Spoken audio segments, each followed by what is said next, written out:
Сәлеметсіздер ме? Бүгінгі ата-аналар жиналысының тақырыбы тәрбие және жауапкершілік.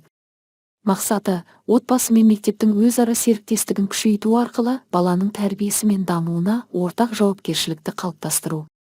Екі тараптың өзара түсіністігі мен ынтымақтастығын арттыру. Дайындаған тарих пәнінің мұғалімі, педагог зерттеуші Әуесбаева Майра Абдракимовна.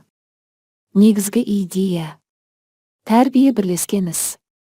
Баланың тұлғалық дамуы ата-ана мен мектептің ортақ жауапкершілігі.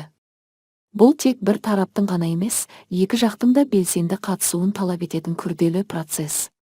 Отбасы мен мектептің үйлесімді ынтымақтастығы мен тұрақты байланысы арқылы ғана тәрбие табысқа жетеді.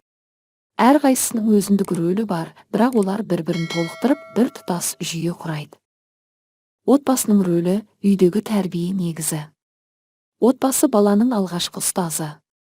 Ата-ананың әдебі, жауапкершілігі, еңбекқорлығы бала үшін тікелей үлгі болады. Халық даналығында айтылғандай, әкеге қарап ұл өсер, шешеге қарап қыз өсер.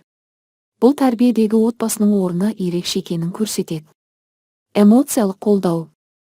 Баланың эмоцияларын түсініп, оған қолдау көрсету психологиялық қауіпсіздіктің негізі.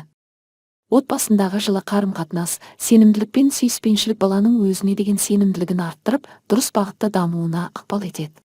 Бірлескен жауапкершілік, мектеп пен отбасының байланысы. Мектеп пен отбасының тиімді байланысы бала тәрбиесіндегі табыстың кепілі болып табылады.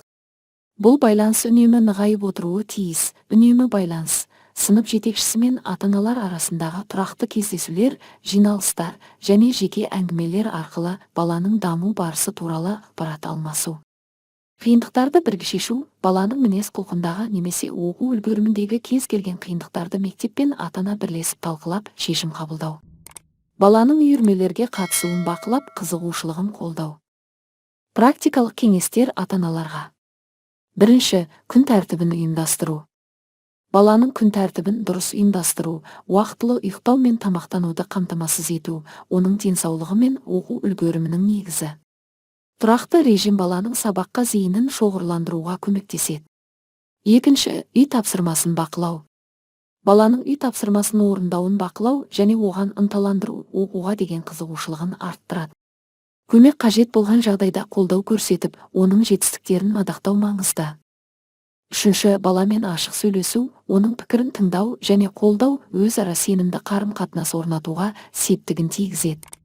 Бұл баланың өзін еркін сезініп, мәселелерін бөлісуіне мүмкіндік береді. Қорытынды: тәрбие бірге жасалатын ұлы іс. Баланың болашағы ата-ана мен мектептің бірлескен еңбегінің жемісі. Әрбір ата-ана мен мұғалімнің жауапкершілігі балаға дұрыс бағыт беру. Бұл жолдағы бірлік пен түсіністік арқылы ғана біз саналы, тәрбиелі ұрпақ өсіре аламыз. Бірлескен еңбек. Баланың жан-жақты дамуы үшін отбасы мен мектептің күш біріктіруі қажет. Саналы ұрпақ. Адамгершілігі жоғары, білімді және жауапкершілікті ұрпақ тәрбиелеу.